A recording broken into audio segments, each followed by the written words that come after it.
第1波攻撃隊発艦直後、第2波攻撃隊の準備にかかった。同時に着艦不能となった3空母の飛行隊を収容しながら、米機動部隊に向け進撃を開始した。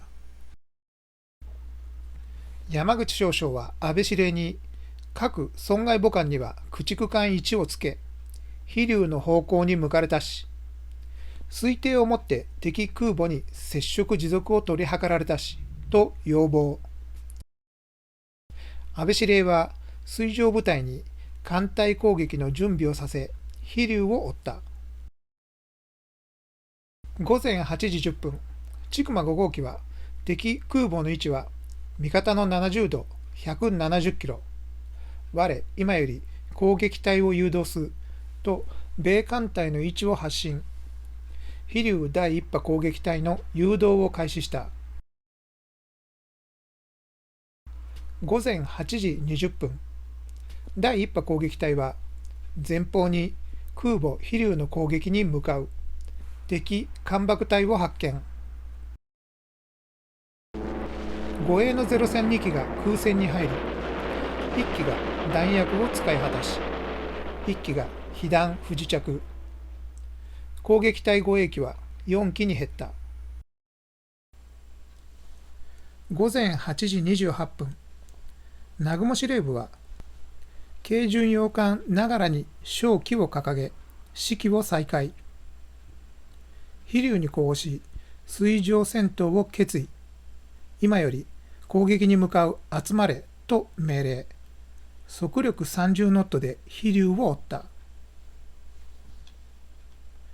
午前9時過ぎ、千曲5号機からの電波を頼りに敵空母を目指した飛龍第1波攻撃隊は、レーダー探知していたワイルドキャット戦闘機12機の迎撃を受け、ゼロ戦3機、艦爆10機が撃墜された。迎撃を切り抜けた艦爆8機は、巡洋艦に駆逐艦5と臨係陣を組み、待ち構えるヨークタウンを発見。攻撃開始。3機は急降下中に撃墜され、5機が爆弾を投下。3発が命中。ボイラー室が火炎を吹き、航行不能を確認後機首を返した。第1波攻撃隊24機で帰還できたのは、損傷を受けた艦爆5とゼロ戦1で、修理後使用可能な機体は艦爆にゼロ戦1だけとなった。攻撃隊はエンタープライズ型空母に爆弾6発命中、大破あるいは大火災、撃沈と報告した。午前9時5分、索敵と誘導をしていた千曲5号機は、米戦闘機の追跡を受けた。午前9時20分、新たな米機動部隊発見通報、直後、連絡が途絶えた。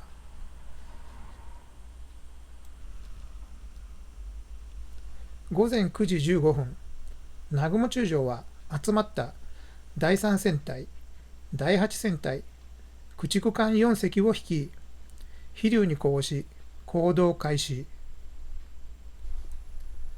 午前9時20分、各艦に、昼戦をもって敵を撃滅せんとすと伝え、第8戦隊は魚雷戦の準備を整えた。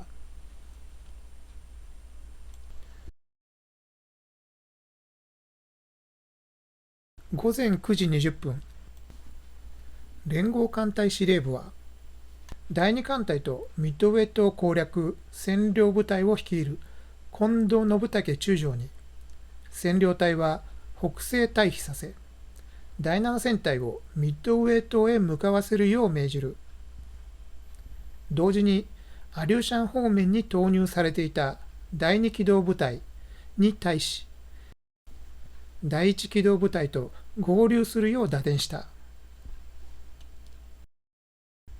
午前10時、敵艦隊攻撃 C 砲を取れ、攻略部隊は今夜一部の兵力で水上決戦の障害となるミッドウェーの陸上軍事施設、航空基地を砲撃破壊せよ。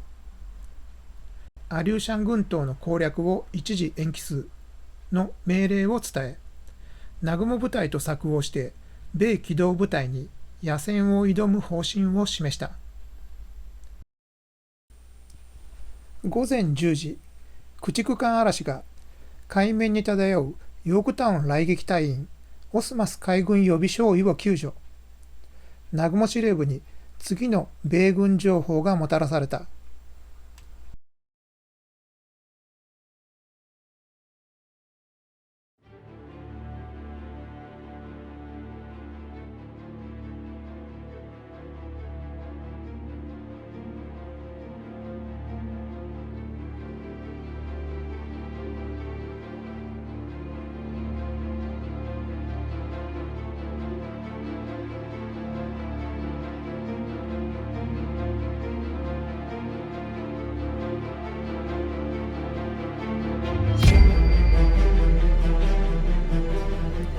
連合艦隊はオスマス少尉の情報で初めて米海軍戦力と出動空母の名前を知った。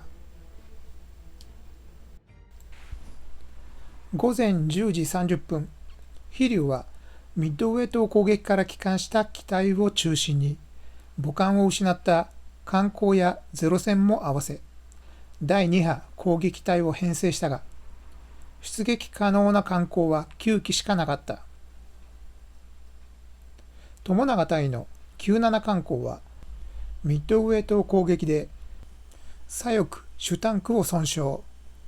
整備兵から修理は早くても半日必要と告げられていた。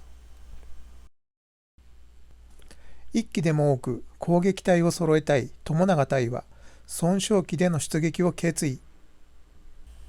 片道燃料では出撃させられないと制止する整備兵に、敵はもう近いからこれで十分帰れると答え、攻撃隊に加えた。友永隊次席指揮官橋本大は友永機の被弾を目撃していた。友永隊に上機の交換を申し出たが、社員の後断られた。友永隊が第一中隊、橋本隊が第二中隊を率いた。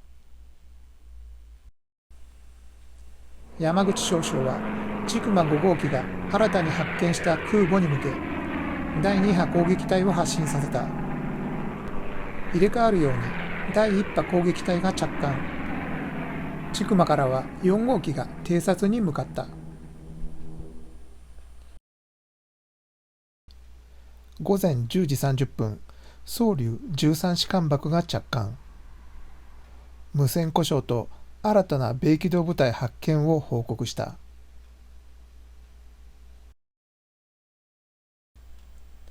山口少将は宗龍、利根、千曲偵察機と米兵捕虜の報告で、米空母は全部で3隻、第1波攻撃隊が損傷を与えた空母のほかに2隻、エンタープライズ型空母1、ホーネット型空母1が存在することを知った。午前11時、補給を終えた利根3号機、4号機が再び発進する。午前11時30分、春名1号機も付近に空母がいる可能性を知らせた。飛龍第2波攻撃隊は進撃の途中、エンタープライズ型空母の機動部隊を発見。直後、待ち伏せていた敵戦闘機16機の迎撃を受け、ゼロ戦2機と第一中隊の4機が撃墜された。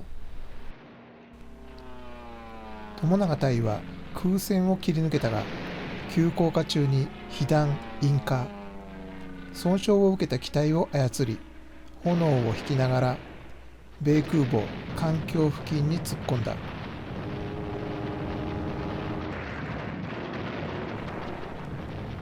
第二中隊は一旦雲の中で態勢を立て直し、両舷から挟み撃ちで4本の魚雷を発射。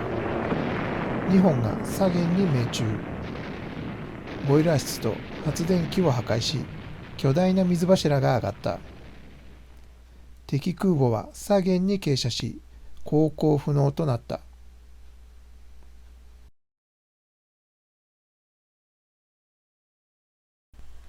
第2波攻撃隊は艦砲10機中5機、ゼロ戦6機中3機を失った。第2中隊は全機帰還したが、4機は修理不能となった。飛龍攻撃隊は第1波攻撃で空母1隻を沈め、この第2波攻撃で2隻目の空母を葬ったと思っていた。第2波攻撃隊が航行不能にした空母は、第1波攻撃で航行不能大破撃沈を報告したヨークタウンで、わずか2時間の作業で火災を鎮火、甲板を修復し20ノットで航行していた。第2波攻撃隊は海上を進む空母が第1波攻撃の修理が終わったばかりの空母だとは思わなかった。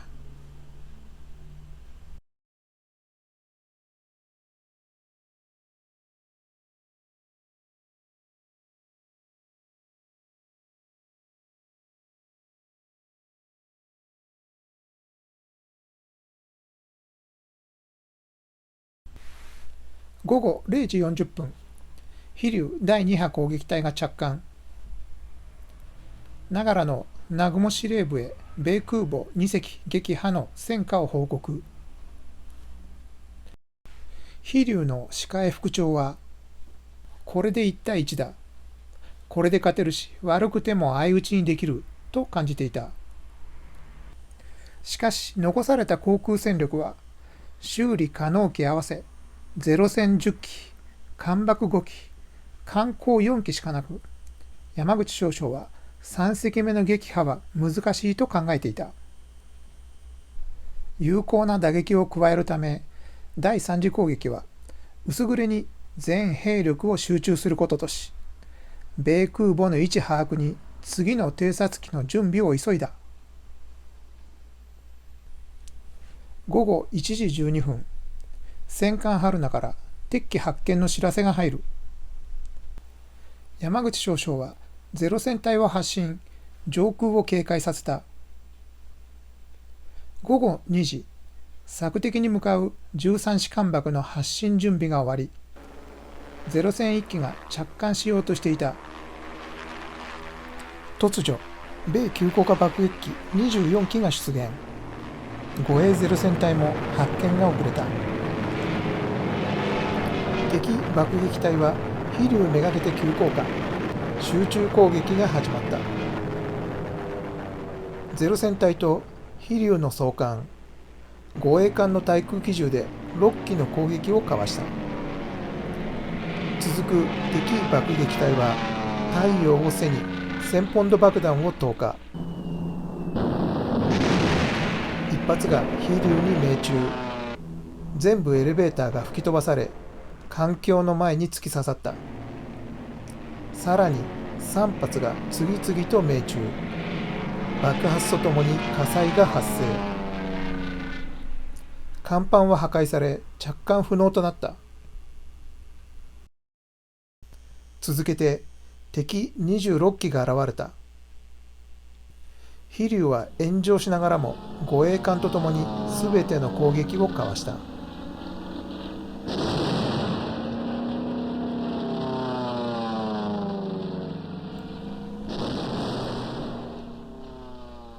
敵機の姿が周囲から消えた。ゼロ戦隊は空戦で多くを撃墜したが、帰るべき空母はなかった。搭乗員は味方艦付近で水上不時着。救助された。第一機動部隊は艦載機すべてを失った。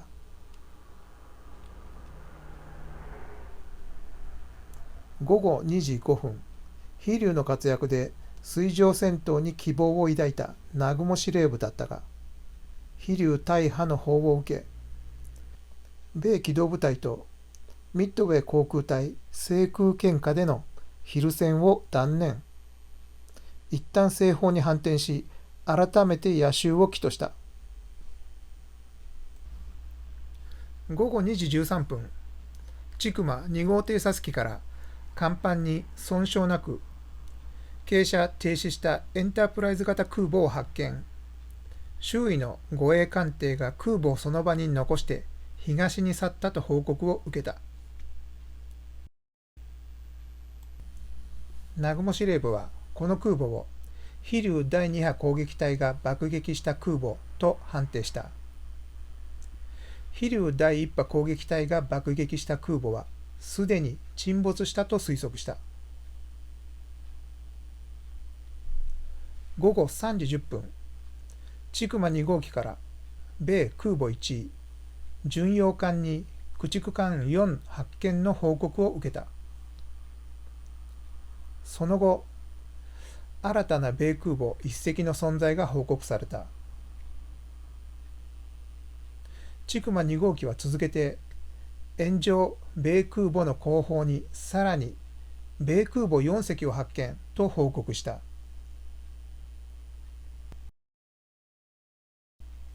南雲司令部にまさかの声が上がり、南雲中将は敵航空母艦の予想外に優勢なるを初めて知れりと動揺した。宗龍、艦内には閉じ込められ救出を待っていた兵士が多数いた。午後4時、火災の勢いが衰え、好機と捉えた防火隊が最上艦消火作業を始めた。直後、再爆発。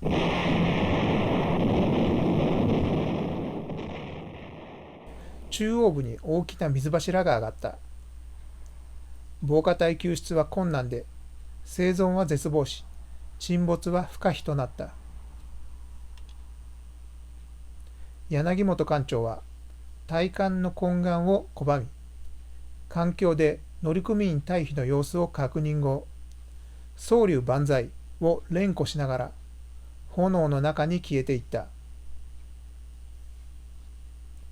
午後4時13分、閉じ込められ救出を待っていた兵士多数を含め、計718名が宗龍とともに海底に沈んでいった。宗龍航空搭乗員は空戦で10名が戦死、多くは救助された。加賀、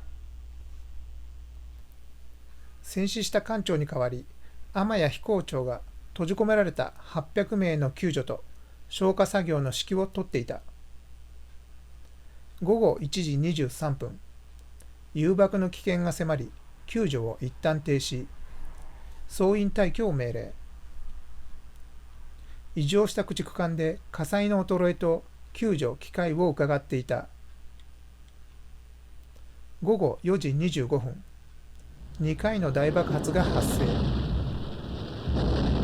救助の機会を伺っていた兵士と艦内800名の希望を奪い、加賀は水平のまま海中へ沈んでいった。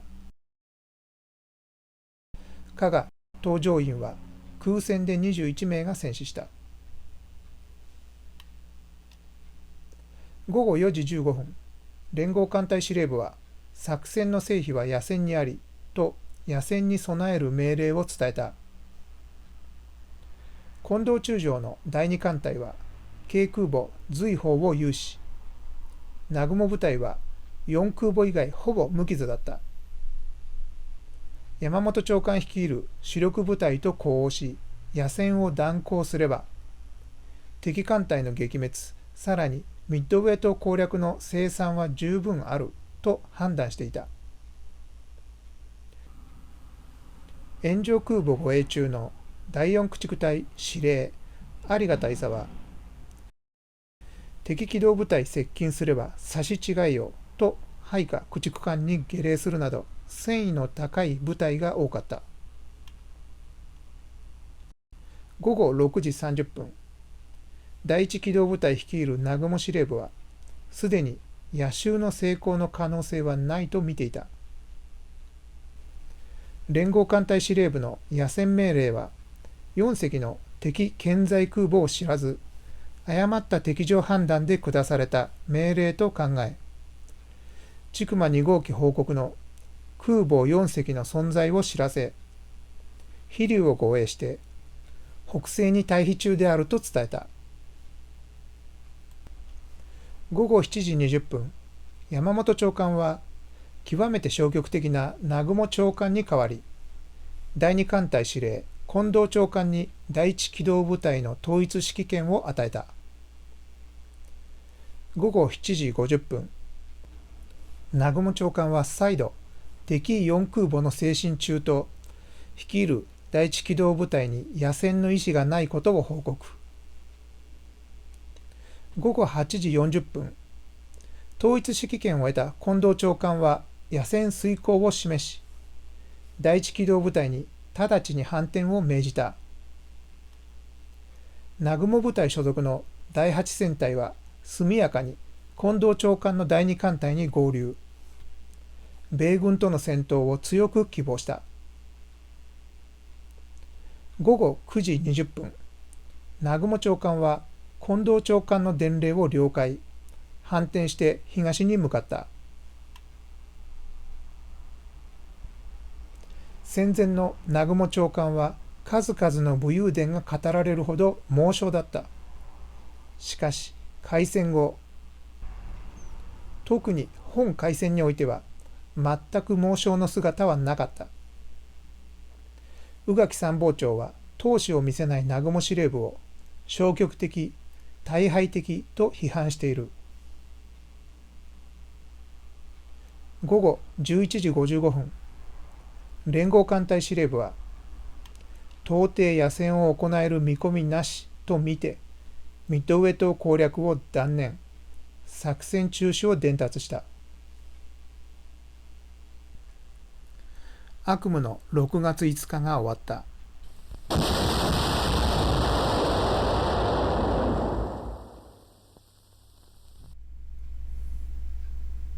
赤城。空襲後の誘爆で消火作業が中止され、5日午後4時25分、総員退艦命令が出た。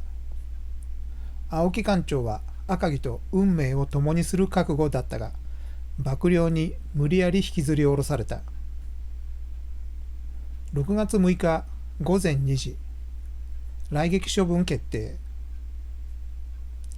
第4駆逐隊有賀司令は、自身初の魚雷標的が赤城という役目を負った。午前2時10分、味方の魚雷を右舷に受け、赤城は艦尾から海中へ沈んでいった。乗員221名と搭乗員7名が戦死した。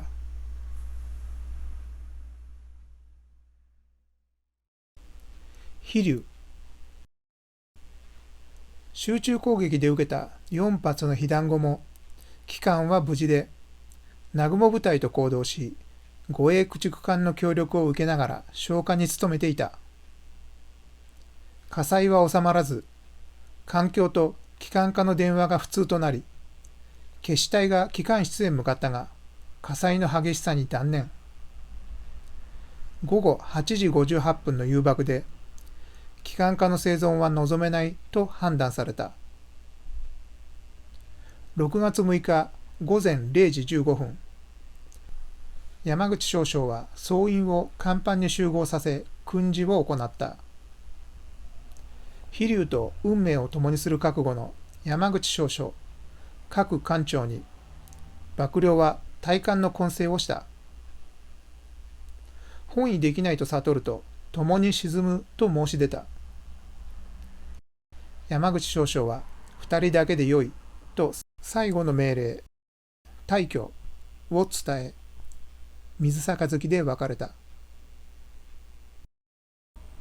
赤城沈没と同時刻、午前2時10分、飛龍も来撃処分となり、駆逐艦巻雲の魚雷を受けた。雷撃処分から4時間。午前6時15分、飛龍は左舷に傾きつつ艦首から沈んでいった。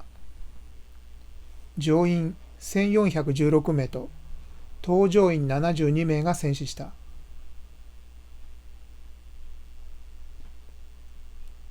飛龍沈没前、生存の希望なしと判断された飛龍機関艦員に生存者がいた。雷撃処分の魚雷命中後も諦めず、沈みゆく飛龍の艦艇部に活路を見出した。積めるだけの食料と水を積み、艦艇による脱出に成功した。機関艦員34名は15日間の漂流後、米軍に救助され捕虜となった。飛龍戦死者数は機関員34名も含まれている。飛龍の救命ボートがわずかだったことを知った米軍は、国家による重要な人命軽視と指摘している。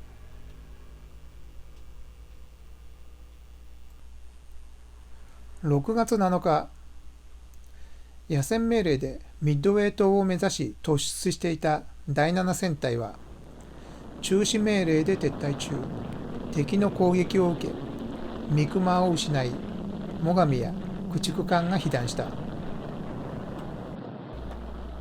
飛龍の2度にわたる攻撃を受けながら、空母ヨークタウンは未だ沈まず、復旧作業が行われていた。E168潜水艦は、ヨークタウン撃沈の任を受け、3ノットで曳航されながら、復旧作業中のヨークタウンと横付けした駆逐艦ハムマンに魚雷4本を発射。ヨークタウンに2本、ハムマンに1本が命中。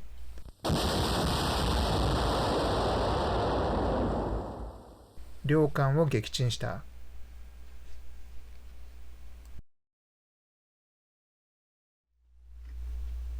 MI 作戦は米軍を上回る海軍力を動員したが、第二機動部隊はアリューシャンにあり、主力部隊ははるか後方。戦力の分散で機動部隊が餌食となった。海軍全体の我が連合艦隊は無敵という強い思いが大小の過失となり大敗北を招いた。アメリカとの短期講和の可能性は、熟練兵士や空母とともにミッドウェーの海に消えた。